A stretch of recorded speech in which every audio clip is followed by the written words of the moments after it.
Sain Yuyu, Tasain Yuyu, yang artinya halo Bahaners dimanapun kalian berada, bagaimana kabarnya? Kembali lagi bersama saya John, Still in the House, sebuah film berjudul Final Destination 3 tahun 2006 alias kelanjutan dari film yang sudah kita bahas sebelumnya. Kini cerita akan berfokus pada segelintir siswa SMA yang apes saat akan malmingan di pasar malam. Seapes apakah kisah mereka? Langsung saja pasang handsfree, simitreskan boses serbahan, kencangkan celana dalam, selamat menonton dan cekicrot. Get it when I get back.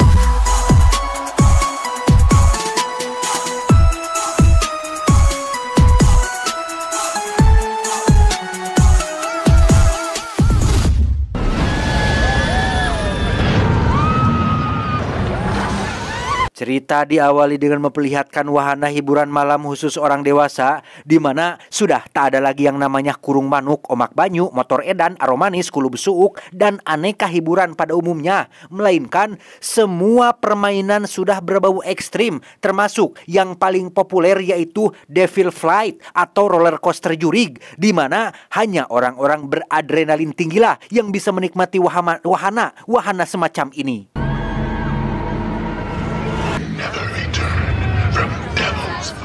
Dan kisah akan berfokus pada beberapa siswa kelas 3 SMA yang sebentar lagi akan wisuda. Salah satunya siswi cantik bernama Wendy, tidak pakai cagur, yang di saat tiga rekannya tengah dalam keseruan salah satu wahana, Wendy justru memilih jadi joki kamera pocket inventari sekolah yang bertugas untuk mendokumentasikan semuanya.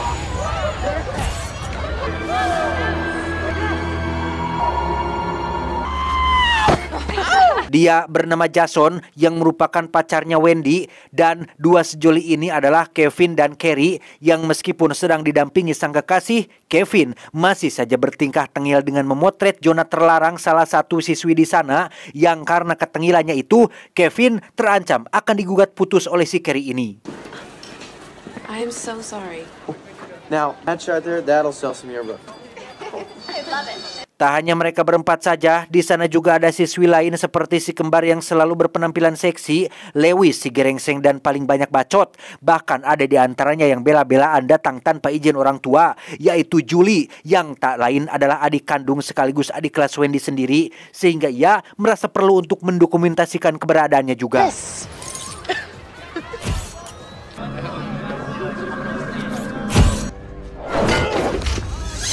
Look at this. Tibalah mereka di depan loket wahana roller coaster yang dimaksud. Wendy tiba-tiba merasa ada sebuah firasat aneh seperti merasakan sesuatu akan terjadi. Mengetahui hal itu, Jason lantas berusaha menenangkan Wendy bahwa yang ia rasakan saat ini hanyalah efek dari perasaan takut yang berlebihan. Di mana sejatinya Wendy adalah orang yang memang parnoan terhadap hal-hal berbau ekstrim.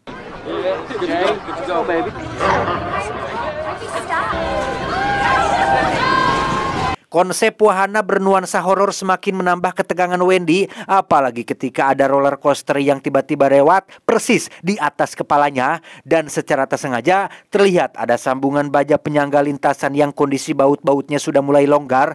Namun kesan berbeda justru dirasakan oleh anak-anak lain yang nampak tak sabar ingin segera menjajalnya.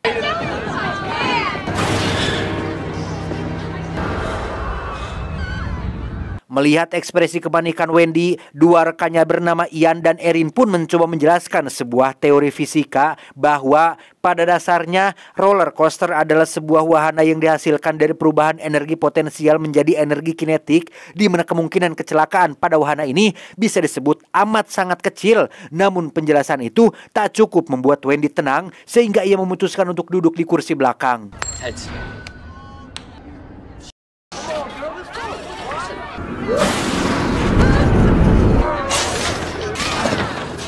Alhasil, Jason dan Carrie akan duduk di kursi gerbong paling depan, sedangkan Kevin dan Wendy, tempat duduk mereka malah diserobot oleh alumni mesum bernama Frankie, di mana ia sengaja melakukan hal tersebut demi bisa mendekati si kembar yang ternyata sudah diincar sejak tadi.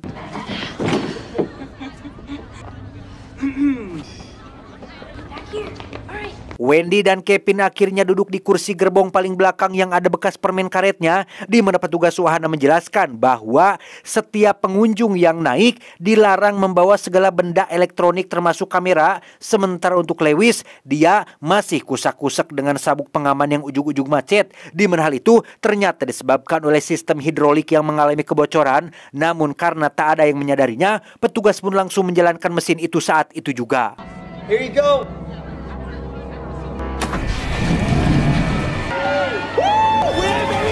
Setelah berjalan beberapa meter, Frankie terlihat mengambil lagi handycamnya, padahal sudah jelas itu tidak boleh. Namun alih-alih menggubrisnya, Frankie justru terlihat semakin bersemangat merekam sebuah momentum langka ketika roller coaster yang mereka tumpangi hampir mencapai puncak tertinggi dari semua lintasan yang ada.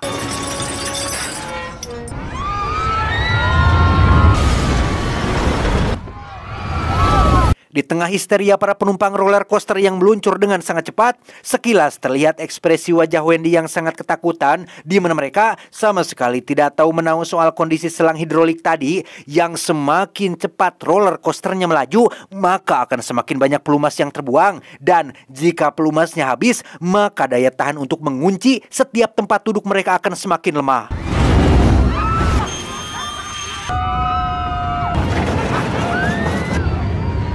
Tepat saat roller coaster dalam posisi terbalik dan baju para siswi mulainya ringsat, Frankie dengan cepat memanfaatkan momen itu untuk merekam barang bagus milik si kembar yang baru saja akan merekam. Tiba-tiba saja handycamnya jatuh dan nyangkut pada jalur yang akan dilewati sehingga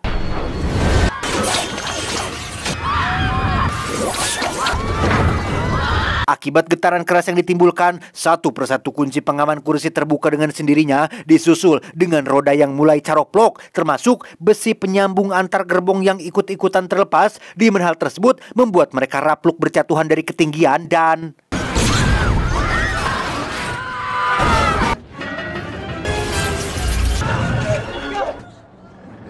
tersisa 4 orang yang masih ngagantung di atas wahana termasuk Ian dan Eri. Namun karena keduanya berada pada posisi yang sangat tidak menguntungkan, maka inilah yang terjadi. Tepat saat gerbong masih dalam posisi terbalik, Kevin dan Wendy berusaha bertahan supaya tidak ikut-ikutan jatuh. Dan berkat Kevin yang mengoyak-oyakan tempat duduknya, akhirnya roller coaster kembali melaju. Namun kali ini arahnya mundur sehingga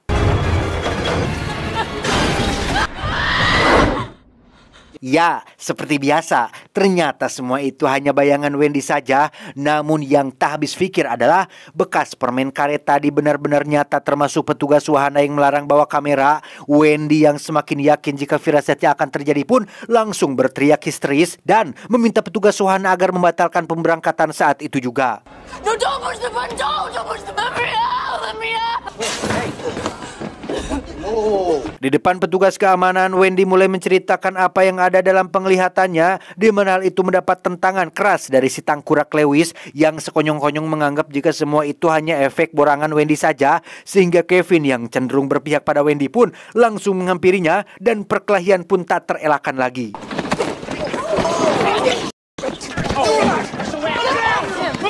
Alhasil, mereka pun dikeluarkan dari wahana secara paksa, sedangkan Jason dan kelompoknya memilih untuk tetap melanjutkan perjalanan, meski Wendy masih sempat mengingatkan karena tak rela jika hal tak diharapkan justru menimpa kekasihnya tersebut. Dan tatkala Wendy CS baru beranjak keluar beberapa langkah saja, tiba-tiba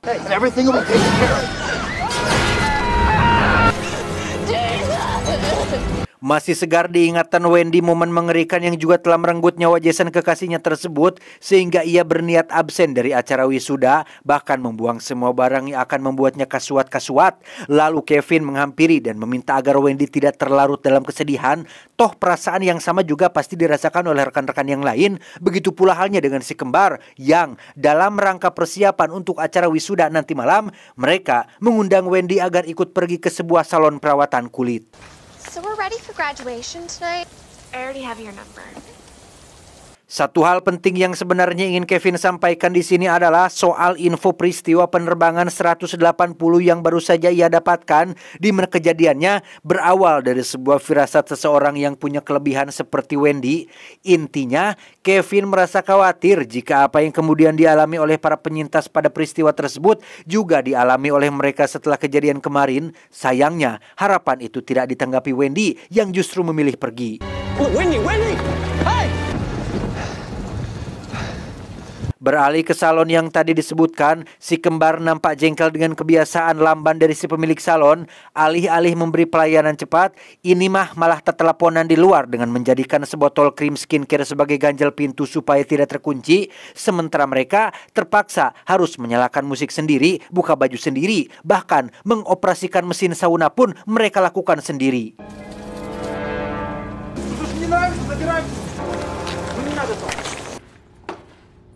Kembali pada Wendy yang dihampiri Julie untuk meminjam kamera pocketnya, namun karena baterainya habis, Wendy pun mengecasnya terlebih dahulu. Sambil menyalin semua hasil jepretan kemarin ke dalam komputernya, Wendy cukup dibuat kaget dengan foto Jason, di mana roller coaster yang melintas di atas kelapanya seolah-olah menunjukkan bagaimana cara dia akan mati. Karena penasaran, Wendy lantas mengklik foto-foto lainnya. Terlihat jelas ada efek cahaya berwarna merah menyala dan sepintas seperti api yang sedang ngalentap si kembar.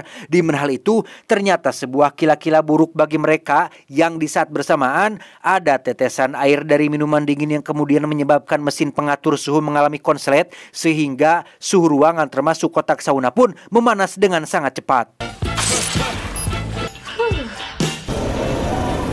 Wendy yang merasa tak tenang pun langsung menghubungi nomor pemberian si kembar tadi siang, namun tidak ada jawaban karena mereka justru sedang dalam situasi yang sungguh ngeri-ngeri sedap, di mana sebuah gantungan baju tiba-tiba runtuh terhembus AC pendingin ruangan, disusul dengan papan kayu penyimpanan kaset yang jatuh lalu mengunci penutup kotak sauna mereka berdua, sehingga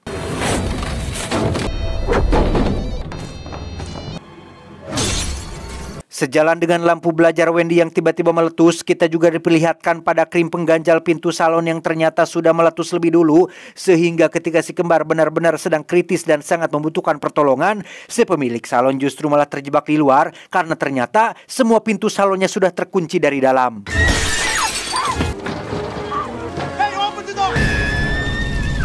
Ketika upacara pemakaman dilakukan, terdengar wasiat sang pendeta dalam khotbahnya bahwa semua manusia adalah sama di mata kematian. Namun yang tak habis pikir adalah kenapa harus mereka? Kenapa tidak para koruptor saja yang jelas-jelas sudah merenggut hak nyawa tak berdosa?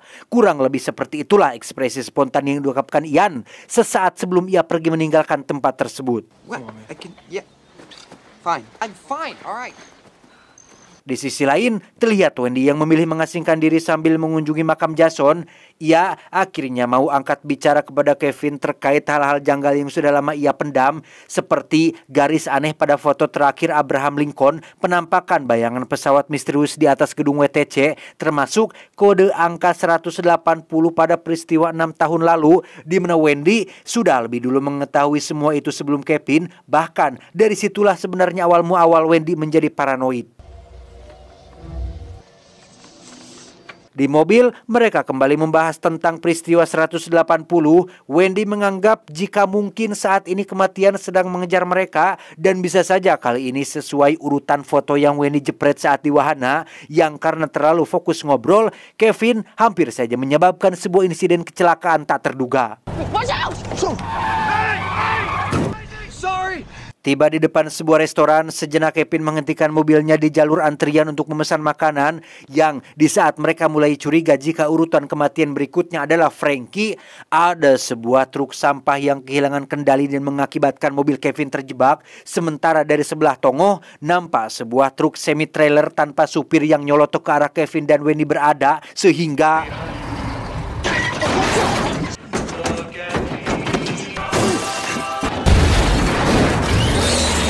belum juga rereh dari kengerian barusan, mereka kembali dibuat tak percaya dengan ditemukannya sebuah kalung berdarah yang manceleng, dan Wendy rasa itu adalah kalung milik Frankie, yang ketika mereka beranjak untuk memastikan siapa orangnya, tiba-tiba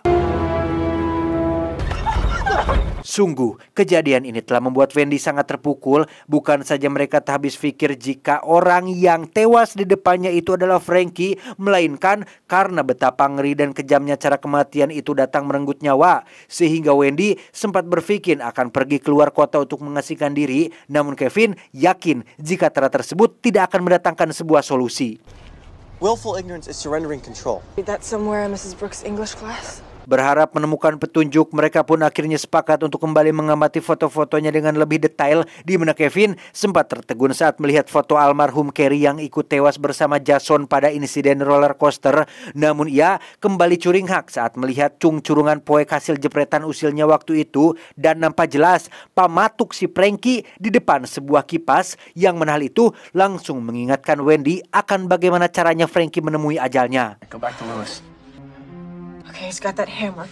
The weight looks like it's coming down. Mengingat ada beberapa clue atau petunjuk aneh pada foto Lewis, mereka pun segera bergegas menemuinya di sebuah tempat fitness yang di situ Wendy merasa bahwa beberapa properti pajangannya mirip seperti pada foto tersebut, seperti boneka beruang, 2 bilah bedug besar, termasuk orang-orang yang sedang pamer otot. Namun sekeras apapun Kevin memperingatkan, si tangkurak Lewis ini justru menganggap jika semua ini hanyalah sekedar omong kosong belaka.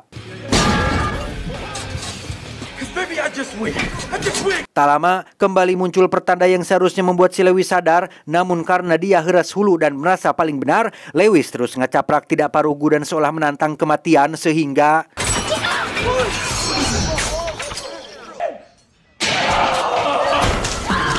timbul perasaan bersalah dalam benak Wendy karena upaya yang ia lakukan sejauh ini telah gagal menyelamatkan rekan-rekannya dari kematian. Dan karena tak ingin hal yang sama juga dialami oleh pasangan Ian dan Erin, maka Wendy dan Kevin lengas mendatangi sebuah toko bangunan yang merupakan tempat biasa mereka bekerja. Hi! It's Winnie and Kevin. Zip, it's Pip.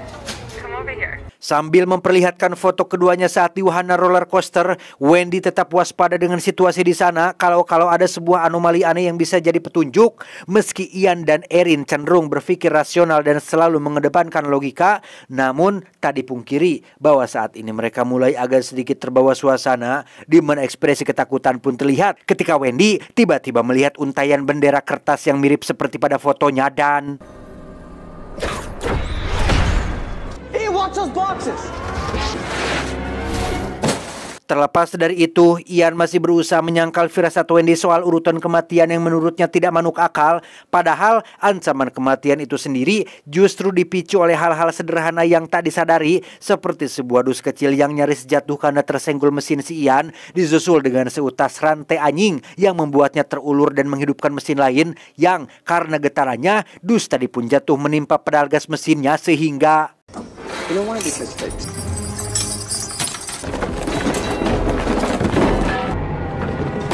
ya, kita semua yang menonton akan cukup dibuat terkejut dengan rentetan aktivitas di belakang yang terus berlangsung tanpa kendali, di mana suara bising dari mesin gergaji kayu yang sedang Ian gunakan membuat mereka sama sekali tidak mendengar suara apapun dari sana. Dan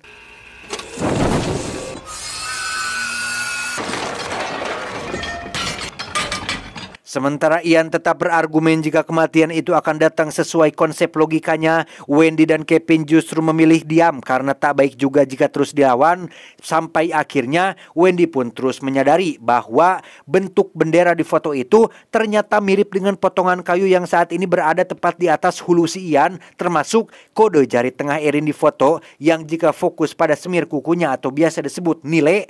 Namun dalam konteks lain, kata ini juga bisa diartikan sebagai paku, dan inilah yang terjadi. There!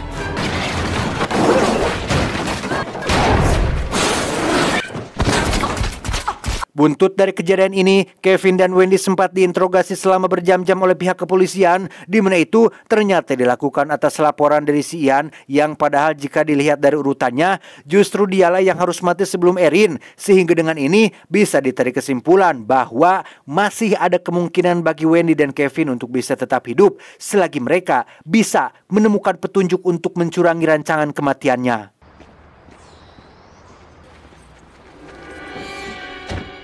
Wendy yang kelelahan nampak tertidur di depan komputernya, sementara Julie yang berencana pergi ke acara perayaan sekolah, diam-diam mengambil gelang warisan dari nenek yang kemarin sempat dipinjam Wendy, dan betapa terkejutnya Wendy ketika baru menyadari jika orang yang duduk di depannya saat itu ternyata adiknya sendiri. Namun ketika Wendy hendak menyusul, Julie sudah keburu pergi dari sana. Dengan cepat Wendy menghubungi Kevin dan menyampaikan kecemasannya terhadap Julie, sebab jika kematian ini sesuai dengan urutan tempat duduk, maka yang semestinya tewas selanjutnya setelah si kembar adalah Julie, berikut kedua orang temannya. Beruntung Kevin sudah berada di lokasi perayaan sebagai petugas security, sehingga ia langsung melakukan pencarian saat itu juga. Amber or Perry were probably with her, so they're next. Sejenak Kevin terdiam seraya mengingatkan Wendy soal foto mereka berdua yang sama sekali belum diketahui seperti apa keadaannya, di mana foto Wendy sendiri terlihat sedang bersama Jason dan hanya berdiri di tempat kosong tanpa ada hal aneh sedikit pun. Berbeda dengan foto Kevin yang terdapat bias cahaya di wajahnya seperti panturan dari ledakan kembang api, yang karena hal itu dianggap sebagai pertanda buruk, Wendy pun segera bergegas untuk menemuinya. Firework went off my face. Sejak itu, Kevin mulai bersikap waspada dengan apa yang ada di sekelilingnya, meski sepintas hanya terlihat aktivitas dari pedagang sate, tukang pandai besi, sepatu kuda, dan persiapan dari panitia perayaan yang mengusung konsep kerajaan Inggris, di mana pelang acara ini terpasang kokoh di atas sebuah kren baja yang menjulang tinggi ke atas.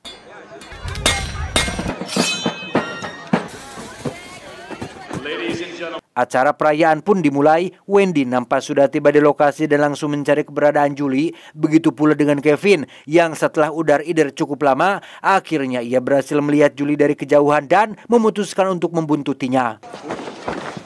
Julie. Hey, whoa. Julie.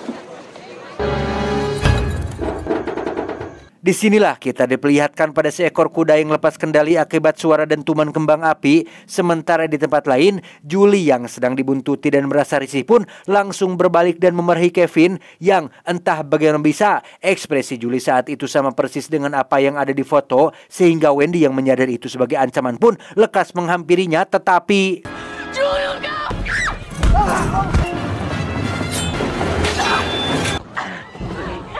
beruntung Kevin dengan sigap merebut pisau seorang prajurit dan berhasil memotong tali tambang kudanya. Namun ketika suara dentuman itu meletus lagi, tiba-tiba ya, si kuda yang sejatinya sudah dicangcang pada tiang pun seketika ngerenyag, sekaligus menghempaskan tiang bendera dan menewaskan teman Julie yang saat di wahana roller coaster duduk bersebelahan tepat langsung dengannya. Kevin yang merasa jika dirinya sedang ditunggu giliran kematian pun langsung ngebecir mencari tempat aman, tanpa sadar jika si kuda tiba-tiba menoker tubuhnya hingga terhempas ke dalam jongkok pedagang sate. Dan tak diduga, Ian juga ikut hadir dalam acara tersebut. Namun entah kenapa Wendy tiba-tiba merasa jika kedatangan Ian kali ini ada kaitannya dengan tulisan kaos wisuda yang Wendy pakai di foto tadi, yang mana tulisan itu merupakan kepanjangan dari nama si Ian itu sendiri, sehingga Wendy merasa jika si Ian inilah yang akan jadi penyebab kematiannya. What? You have a vision? Karena merasa telah lolos dari urutan kematian, Ian dengan terang-terangan menuduh Wendy lah yang jadi penyebab atas kematian Erin waktu itu, di mana kematian tragis justru dialami oleh si Ian yang tertimpa pelang acara perayaan. Dan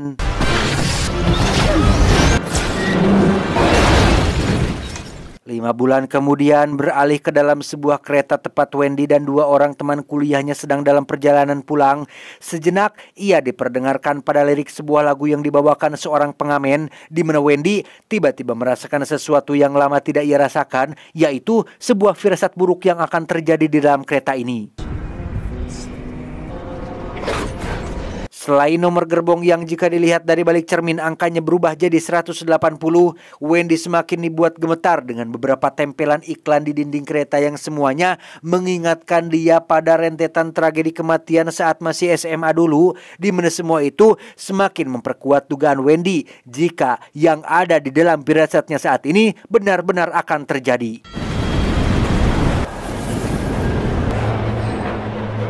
Bersamaan dengan kedatangan beberapa supporter bola yang membuang remah coklat sembarangan, Wendy sempat mau turun dari kereta dan memilih berjalan kaki saja. Namun saat akan keluar, ia malah bertemu dengan Julie dan kembali duduk sambil menceritakan semua yang sedang dirasakannya.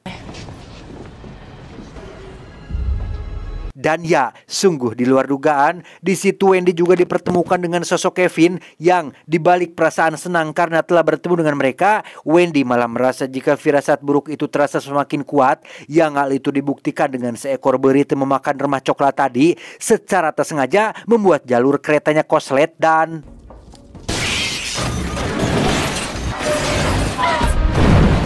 Dan betapa kita diperlihatkan pada pemandangan yang sangat amat mengerikan di mana berbagai benturan dahsyat telah menghancurkan tubuh Julie dan Kevin. Intinya tak ada yang selamat dari insiden maut ini kecuali Wendy, itu pun dalam kondisi tubuh penuh luka serta kaki yang patah tak berdaya, yang ketika Wendy bermaksud untuk pergi, tiba-tiba tamat ending yang sangat mengusum hujankan.